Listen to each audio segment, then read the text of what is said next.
Hello everybody, welcome to today's webinar brought to you by Intuit and Karbon. It's part of one of the Firm of the Future webinars that we're doing. Let's just go to the next slide. Today we're talking about organizational design of modern practices. Again, today's webinar is brought to you by Intuit, QuickBooks Online. Go check out QuickBooks Online at qbo.intuit.com. It's also brought to you by Karbon. Go to karbonhq.com to learn more. Today's webinar is part of our June webinar series, all along the discussion topic of business strategy. We've already done several of these. We've got one more ready to go. First was embracing change across the firm. You can check out that article. It'll be posted up soon on firmofthefuture.com. Scaling your business, why, what, and how. Again, that's also another article that on firmofthefuture.com. Today we're talking about organizational design.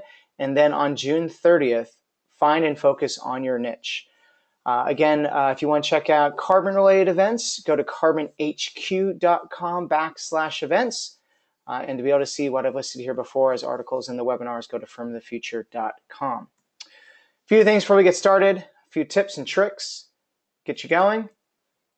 We are using GoToWebinar today. You can expand and collapse that control panel with that orange button there on the top left.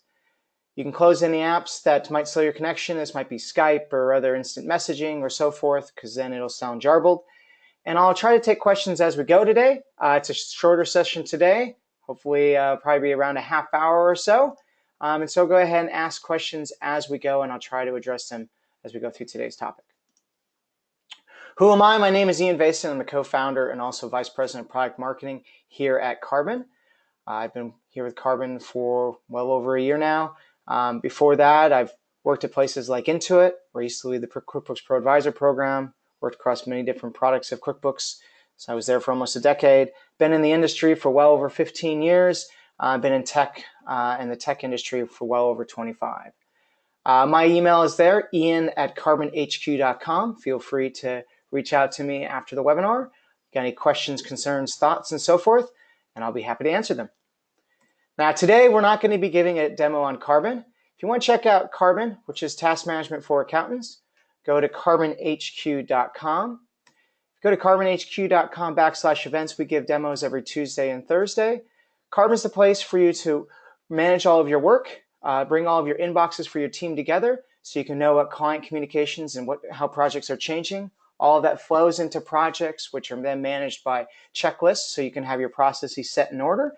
That automatically flows to to-dos to know what to do next, be able to see what is being done or needs to be done across the team. And we bring that all together across any platform. Everything is searchable. Everything is at your fingertips, so you don't know. So you can follow whether or not anything's going to fall between the cracks and make sure you're getting along the high priorities within the business. Again, check out karbonhq.com or go to karbonhq.com/events to get a demo.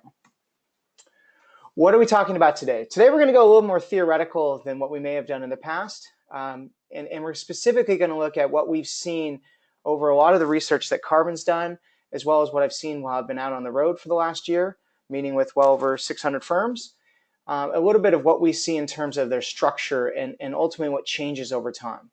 And I'm going to synthesize that down into what are the 7 key takeaways for you to consider on how you should manage what your organization structure is, but ultimately manage the business from an org design perspective, and then we're going to do a quick wrap up. So let's just jump right into it so that way we stay on time. So a little bit about the theory overall. Now, one of the big things that I've had to do over the years was to continually look at the accounting professional market and understand how to segment the market down. And 3 things pop up that ultimately influence how one can be bucketized or how those organizations are changing between those different firms. And the 3 different vectors that you look at are, one is the breadth of services offered. And that means we're going to go through what are the 7 different types of services you can offer, but the ability to serve those influences other factors, especially the number of employees. And the number of employees dictates not only, again, how much you can cover, but again, at what level of depth you can cover it. And the next one is really the knowledge of the employees that you have. Those that are more specialized, more mature, more senior are able to handle more things with more clients and handle the variability. However, the cost of those employees obviously goes up the more and more knowledge that they have, and hopefully you're translating that into your services in terms of value pricing and what you're setting as your service costs, because you're able to provide more from one person than you could from several more junior staff. But these three things influence ultimately the type of organization design that you might have. And I'm going to show you how that comes to bear here over the next few slides. And I mentioned before, when you look at firms overall, it really comes down to how you're serving your clients and what sort of buckets of types of offerings that you're going to be providing. So I've broken it here from audit through essentially IT consulting. And the more accounting experience you need to have translates from right to left. Typically, the cost an hourly billing would also increase from right to left, starting at maybe 30, 40 bucks an hour at the lower end there, but all the way up into hundreds of dollars per hour for the audit related work. And if any of you are wondering what's defined underneath all of those, I've put this up here to give you some understanding of that. But when you're looking at these different services, if you're going to try to do all of these things, it's going to require a lot more headcount, a lot more expertise, and ultimately a lot more bandwidth across the firm. And so that's why we look at these service offerings to understand, well, okay, if you're an accounting firm and you're going to be doing accounting, tax, bookkeeping, and maybe payroll, then you've got your arm cast around quite a bit of services that you're going to do for any given client. Whereas if you're doing a CFO advisory work and you're just focused on advisory, you can be much more focused and have a much more nimble organization. So what do I mean by that? So from time to time, we look at the average size of a firm. And inside the US and North America, the average size is typically 3 people per firm. Now, if you went to Australasia, that size will grow to being 6 people per firm. And if you're in the UK, for instance, it'll be a bit smaller, maybe 4 to 5 people per firm. But the average firm size dictates really about how much you can do. So those of you that are by yourself know that you can only wear so many hats in order to service your clients. And therefore, your organization design is limited because, well, it's just you, but you're having to wear the many different hats of the firm. And so you're acting like many different types of people, and you're ultimately going from a sort of a hierarchical standpoint in terms of what you can do.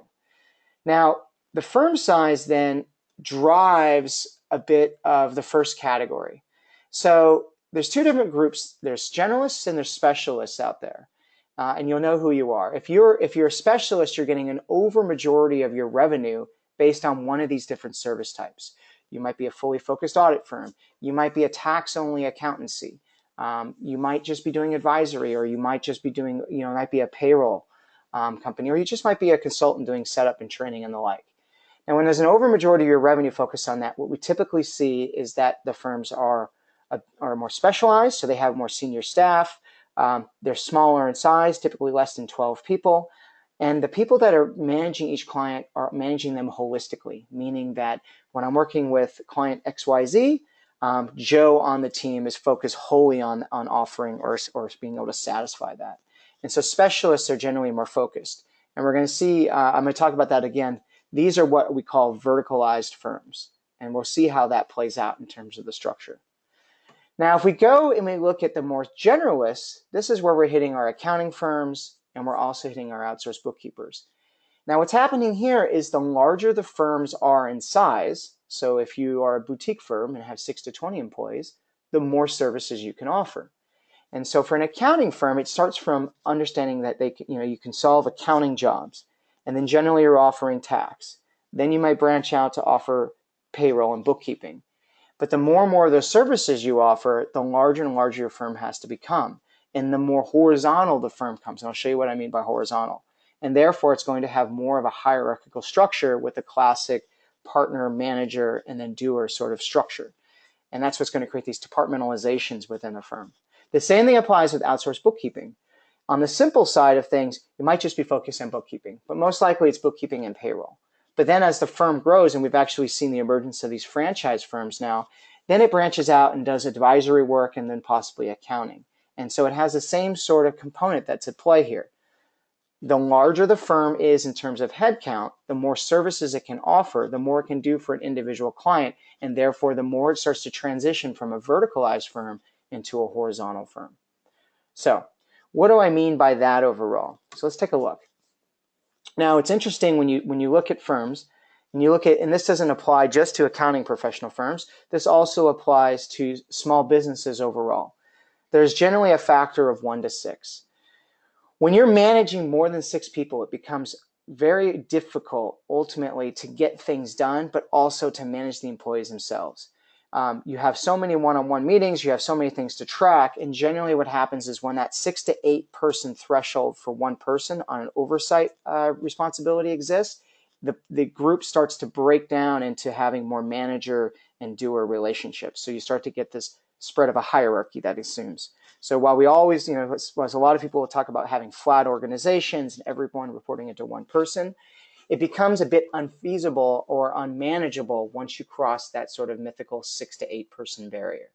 And so what that translates into accounting professional firms that we see time and time again, is it starts to break then down from a one person doing everything to in the most sophisticated firms, you have this partner and manager and then doer relationships. And so again, if you're by yourself or you're sole practitioner, you're always wearing with every single client all 3 of those hats.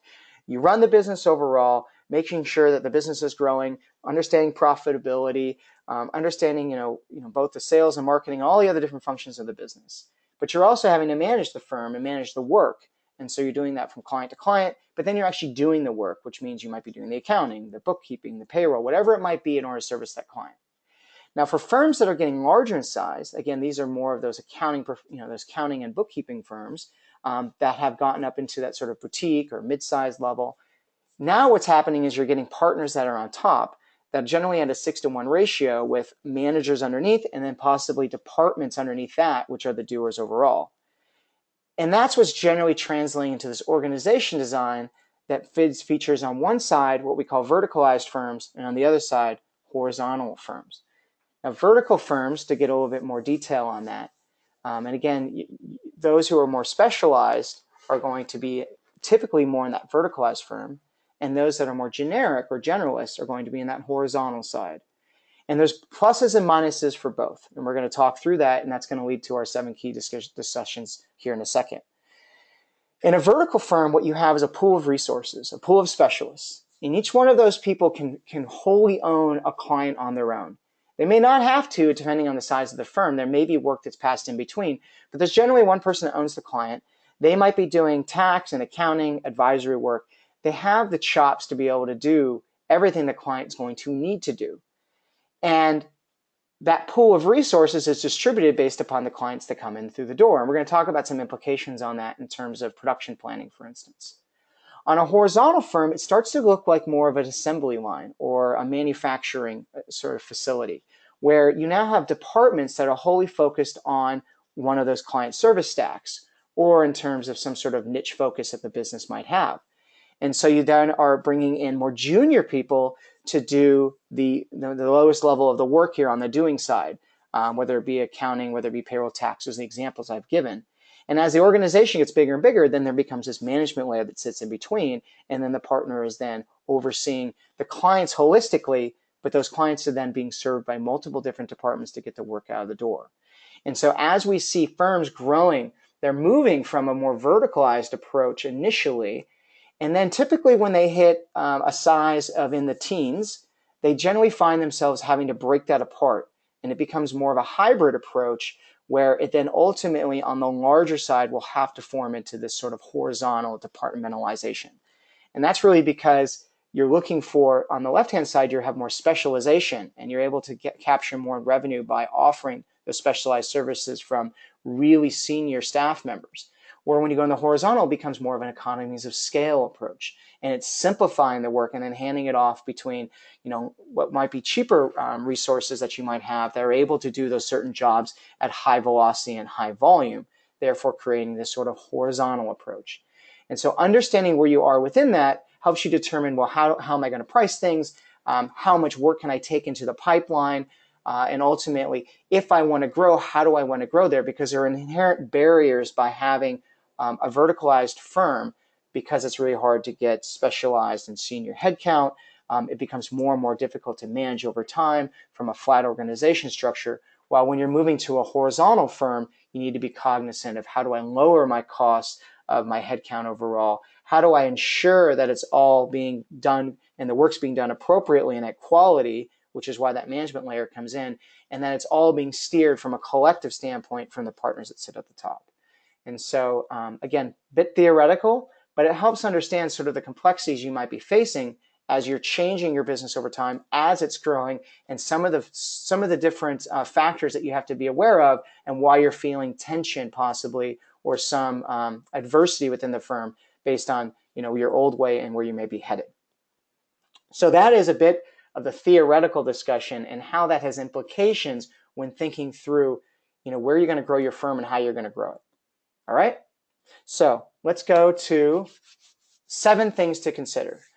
So I wanted to simplify that back. So taking it back from the theoretical and going right into, well, what are the 7 things that we see from firms that are making the transition and becoming more progressive and modernizing, and going back to what the first slide was around firm of the future. And so there's really 7 different categories I brought up. And the first one I teed up from that discussion of horizontally and vertically created firms. Again, vertically is where you have specialists that can control the entire client and own that relationship and do all the things, versus a horizontal firm where you have the departments that ultimately are passing work between one another in order to service the client holistically. Now, if you are a vertically focused firm and you're looking to grow and you're looking to maximize profit, then you're on a path of specialization. The reason for that is each one of your headcount is going to cost you essentially possibly more and more on each one, or at a higher rate than it would be if you're bringing in junior staff. Or you've got to be bringing in junior staff and then training them aggressively to be able to reflect the cost that a small business is willing to pay to have the expert in their corner to assist them.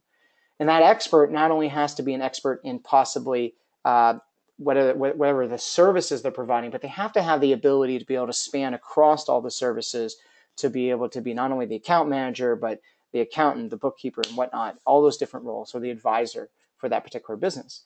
And so this is why we see firms that are maturing, that are sitting here, they're becoming more and more specialized over time. And we talk about in the next webinar around find and focus on your niche. When you're finding and focusing on your niche, you're going down the specialization path. You're figuring out what you do well. You figure out the market that best understands that, respects it, and has a high willingness to pay for it. And therefore, you're able to then marry the knowledge that you have with the employees that you hire, with the clients that are going to respect and pay for that overall. The issue comes in with this type of organization structure is that it does have a ceiling, it appears, in terms of how big that organization is. Now, that's not to say that we haven't seen, or I haven't seen firms who, again, focus on advisory services that aren't up to 100 people in size. There are a few that exist, but the problem comes into the management of that becomes much more complex, and finding staff that can do that work becomes quite hard. And so the easier path is generally those firms tend to transition from that sort of vertical approach into horizontal. Now, if you're a horizontally built firm, and again, we see those of all varying sizes, but generally they have to have headcount, usually in the scale of 3 or 4 or more. And that sort of departmentalization could be at the very basic, just accounting and bookkeeping, bookkeeping and payroll. But this is where these firms are finding they're able to get economies of scale by having really well-defined processes. They can then hire more junior staff and train those in those processes, and then have tools and technology to be able to oversee the fluidity of that work and the quality that it's ultimately been contained. And as those firms get larger and larger, the separation of jobs becomes broader and broader, whereby they then have individual people that are focused on onboarding, individuals that are focused just on the account relationship side, folks that are doing marketing, for instance, or sales, accounting department, a bookkeeping department. And as you can imagine, if you think of a boutique firm to a medium-sized firm to one of the large, 300 firms, that sort of stratification gets broader and broader, and that hierarchy gets thicker and thicker. And that's because, again, to drive higher and higher profit, it's about creating the mechanism or the machinery to be able to do those client services over and over again at lower cost, while being able to capture the same amount of revenue. And sometimes the revenue might go down a bit because the costs are going down even further. And so again, you need to think of where you are in each one of these camps and where your end state's going to be and where your end goal is going to go, because it's going to change who you're trying to hire, at what rates, and the processes that you want to be able to drive within the firm overall. All right, so that's the first one, which is optimize for efficiency. Again, just as a reminder, this is kind of what it looks like in terms of the vertical versus the horizontal, and you guys get the idea of what we're talking about here overall.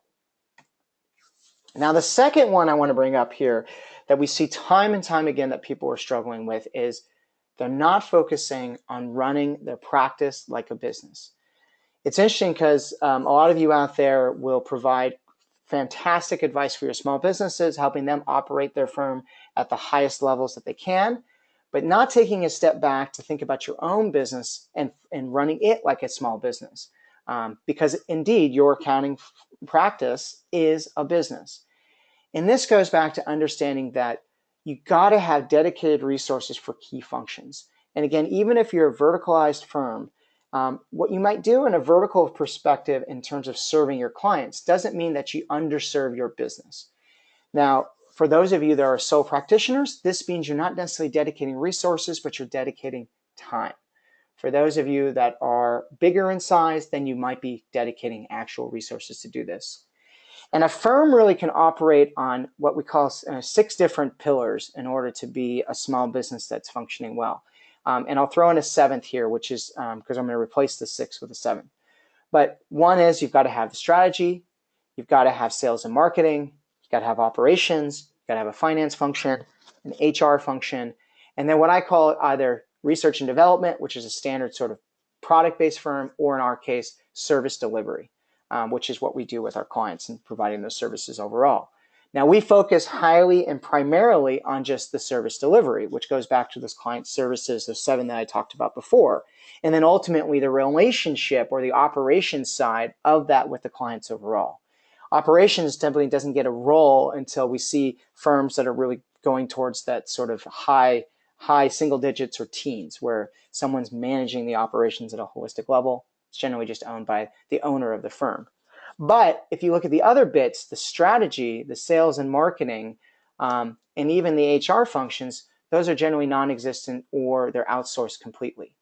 And what I'm saying here is that even if you don't have resources to focus on, you got to spend dedicated time. And so for those of you who are, again, running and owning your firms, you've got to take a periodic step back from your business and focus on what is the strategy. It's not just about getting the work done. You need to free up capacity, and we'll talk about that in a bit, but you need to free up capacity in order to optimize your firm overall to be able to drive it to a higher level of success. And that might be looking at how are we set up organizationally, how do we actually want to be able to function with our clients and be able to drive higher efficiencies with them.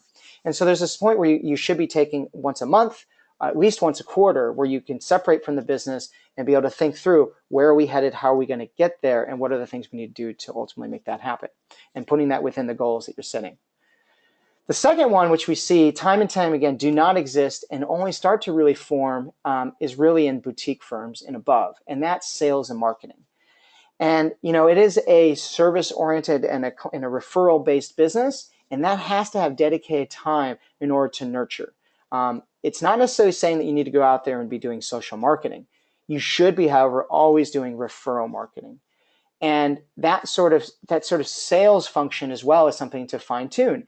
Again, if you were going down a value pricing route, you need to understand how it works. You need to learn from your mistakes as you're doing it, and you need to have a plan for each one of those engagements that you go forward.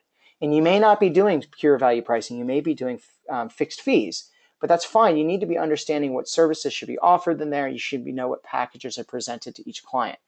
But if you're not nurturing your sales and marketing pipeline, every time you're losing a client for whatever reason it might be, again, it may, a lot of times it's not within your control, but you then got to go in the scramble to go find the clients to be able to fill the gap.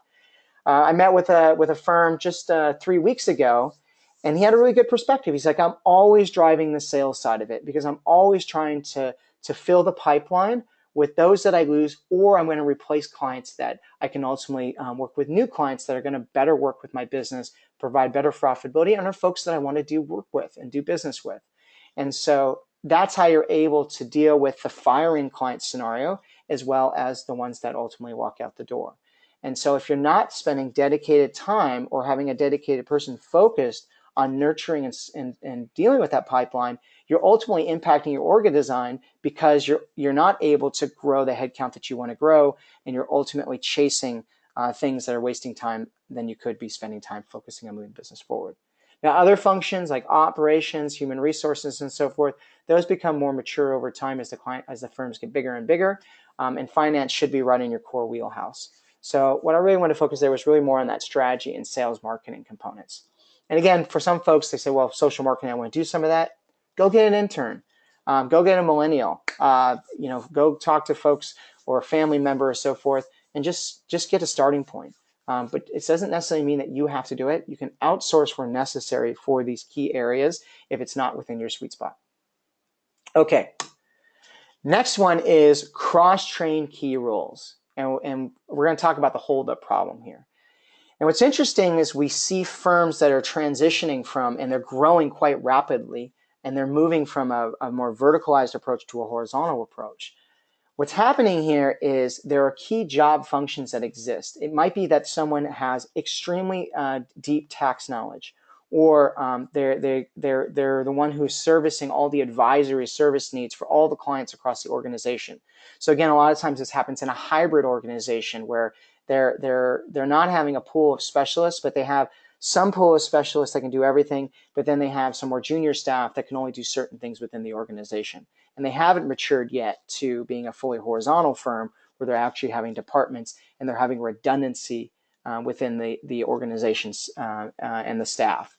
And so what happens here is as the company starts to evolve, certain people get either disenfranchised, or they feel like they're not able to grow within the firm, or they're enticed by other firms out there because, again, the talent market is so tough right now for everybody.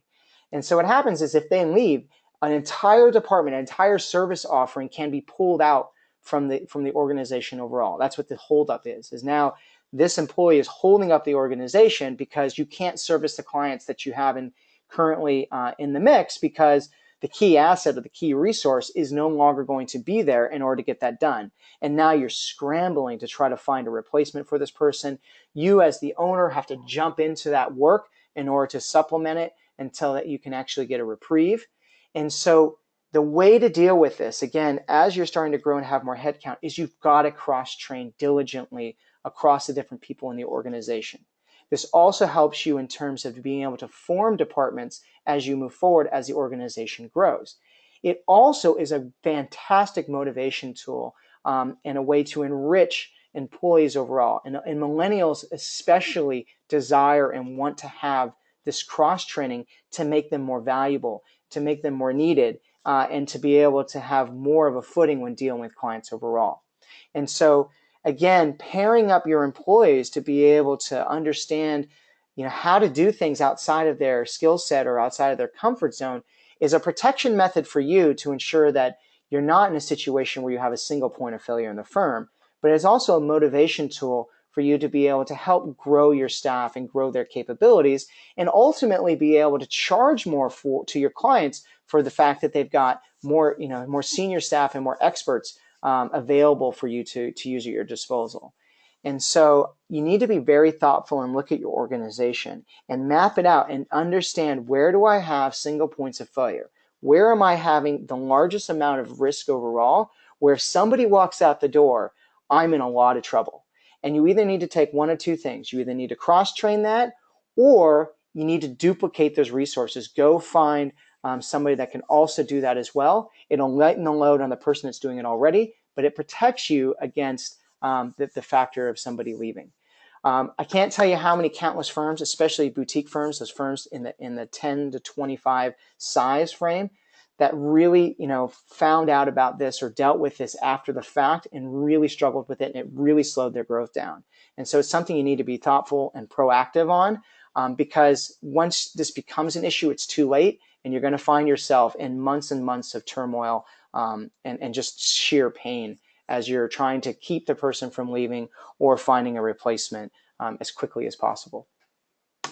Okay, the next tip that I want to bring up, or the next thing I want to talk about, is you need to retool as you evolve.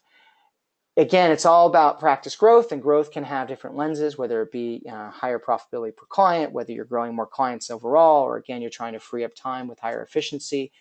But what we see again is as firms become more and more efficient, more and more effective, and as they grow, they typically are having to lose staff in order to gain staff that are doing better and fit within the new model of working.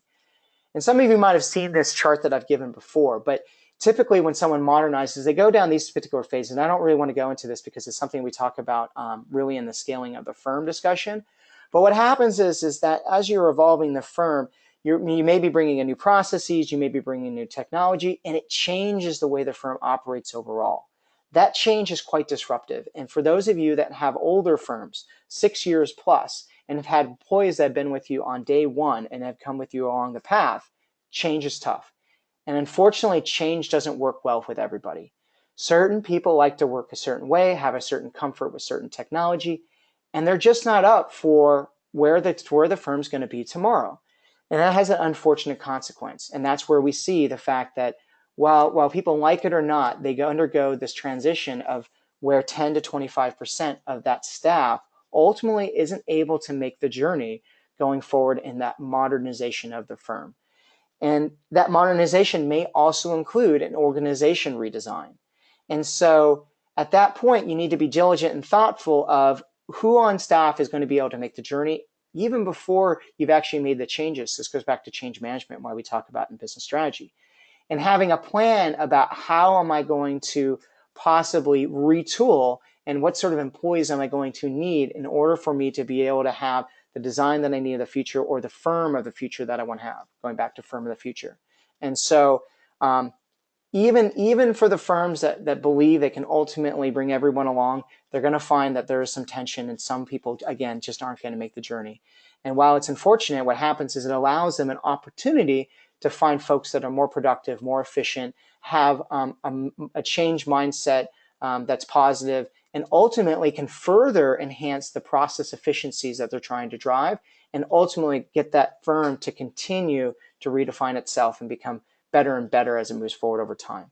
And so you need to be cognizant of the fact of how are you going to retool from an organization perspective and as a talent perspective for where your path is going to lead you going forward.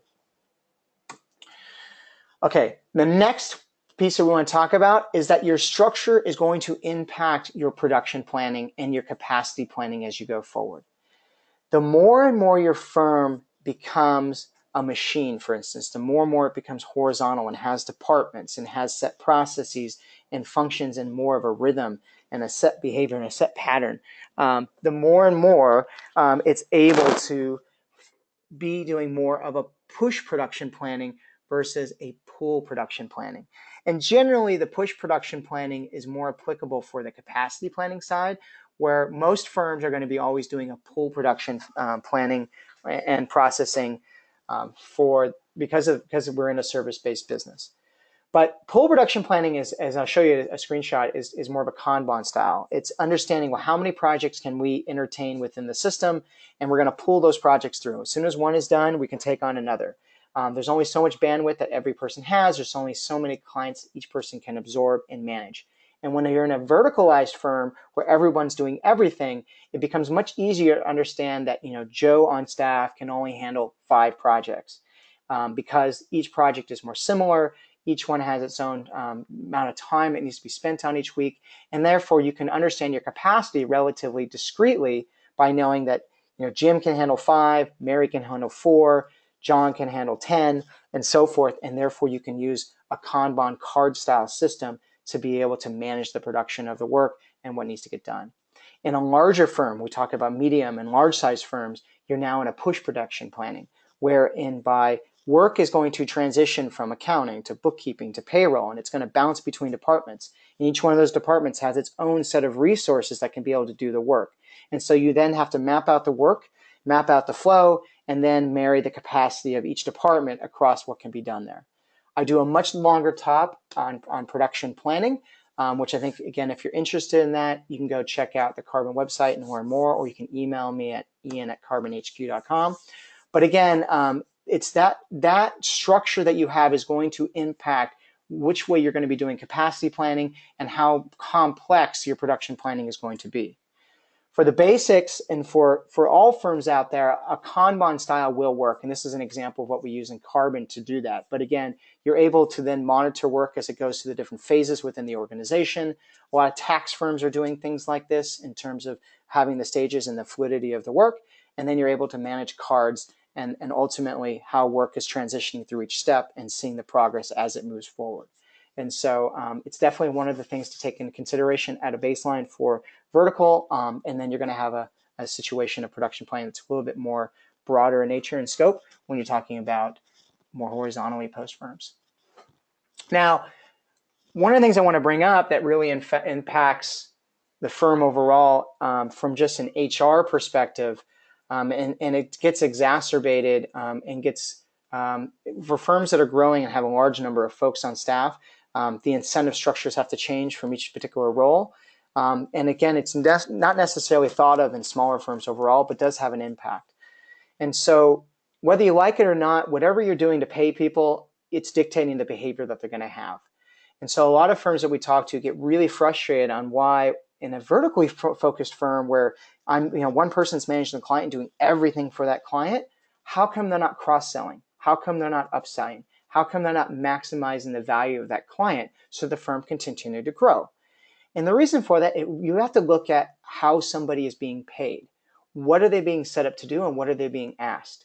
If you're on an hourly based model, and again, I'm clocking in and clocking out, then I'm just worried about, did I do the hours that I said I was going to do? And am I maintaining the quality and the projects at a level where those clients are going to continue to pay us? But I'm not necessarily going to be incentivized to bring more work in the door because I just want to make sure I've got enough work to fill out my time clock that I've got.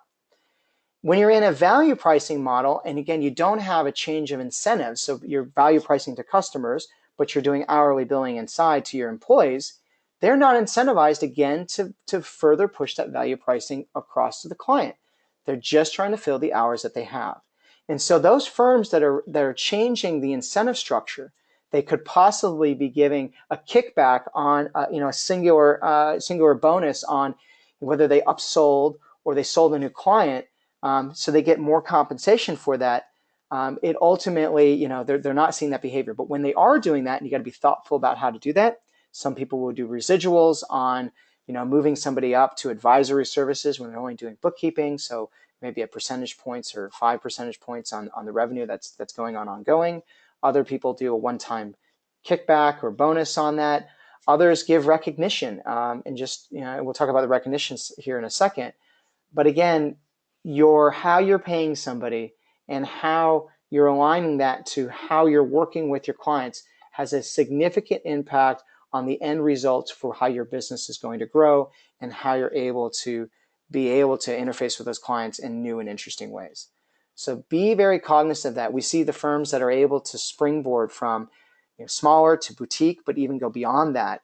Their incentive structure plays a huge part in how they're able to increase profitability for the client and ultimately grow the client base overall. Okay, the last point I want to bring here is always be motivating. And this is more less related to the organization structure, though it becomes more and more difficult as the firm gets larger and larger over time. But you need to make sure that you keep your best talent satisfied and happy.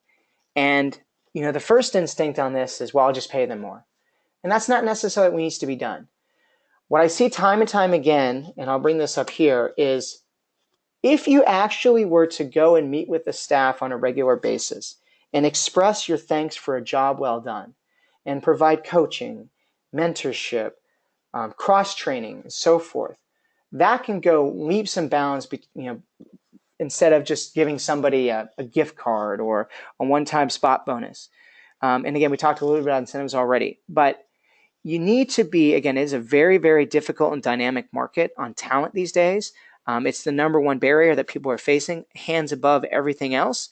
And so when you've got great employees, you need to make sure you hold on to those employees as best you can. And a lot of that comes from just writing a handwritten card. You'll be surprised at how engaging with someone in a very thoughtful manner and taking a little bit of time to get out of the rat race and show appreciation will pay you huge dividends. One of the things I've done with my staff is I try to figure out what people like and understand, where their passions are. And I try to find a gift at least once a year that ultimately exemplifies that sort of passion, because it shows that I know them at a personal level. It shows I know what they appreciate. And it shows that I have thoughtfulness. And again, people want to work where they feel that they're needed, that they're loved, for lack of better words, and they're appreciated. And nothing says appreciation more than a little bit of time and effort, at the very base minimum, just a handwritten card. And so again, just be cognizant again of when you're talking about organization, losing key people within that can have a disruptive and massive impact on your organization structure going forward. So again, I just want to do a quick wrap up on that overall. We talked about the fact that there's firms and how they can be structured. They can be horizontal, which is a full departmentalization of the firm, generally seen in larger organizations, generally in accountancies and larger outsourced bookkeeping firms. We see on the other side, vertically opposed firms, which is specialists that can do everything. And that generally sits within the sort of specialized client service organizations. And the impacts those have and the transition that may occur, and how you might be in a hybrid organization as you move up from being 6 to 8 to 12 to 16 employees in size. And then how, depending on your size, if you're going to go for efficiencies, it's about creating the machine for a horizontal firm and having lower cost employees but really good processes to really churn the work out, versus if you're a vertical firm, ultimately optimizing by getting more and more specialists that can do everything and ultimately charging more from a value pricing perspective. You've got to run your practice like a business. Can't express enough that sales and marketing, got to get someone focused on that. An onboarding specialist, again, is another critical component, a critical role within the organization. And if you don't have the bandwidth to have a person, you need to dedicate your time. Cross-train your positions. You can't be in a situation of having one person that leaves that can disrupt the entire organization. If you're evolving and you're trying to grow and you're trying to grow the organization in terms of size, you're going to have to retool, and it's going to mean you're going to have to change out some talent. Structure, your structure that you're going to have is going to impact how you do your capacity planning, even how you get work done. You need to be deliberate about how you create your incentive structure in terms of how are people paid and what they're being paid. Again, if you want to cross-sell and upsell, you got to make it worth somebody's while to think about that while they're doing the work. And you've always got to be motivating as a leader of an organization and being thoughtful about how you're working with your employees. So when you bring all those things together, it helps bring a really healthy organization and allows for you to be able to tool that and change it as you do over time and be able to drive more and more effectiveness and efficiencies out of it overall. Again, today's webinar, it's part of the business strategy session that we're doing on the webinar series for June. You can check that out at firmofthefuture.com. If you want to check out Karbon-specific events, go to karbonhq.com /events. If you want an intro to Karbon, we do them every Tuesday and Thursdays. Again, go to karbonhq.com /events. Our next webinar on Firm of the Future is going to be on June 30th. You can learn about that on firmofthefuture.com. It is on find and focusing on your niche. Really fantastic webinar to check out. I break it down into really the specifics of how to pick your vertical from both a quantitative and a qualitative perspective using what you're already doing today. Again, you can check that out at intuitsfirmofthefuture.com. They're adding more and more content. This will be another one of those webinars that will be up there that you're listening to right now, so you probably have come to it from there. I want to give you a big thanks from myself and the entire Karbon team. Thank you for spending time today. Go to karbonhq.com where more. My email is there as well, ian@karbonhq.com. If after watching the webinar, you want to be able to understand or get some questions, I'm happy to answer them. And that's going to be the conclusion of today's webinar.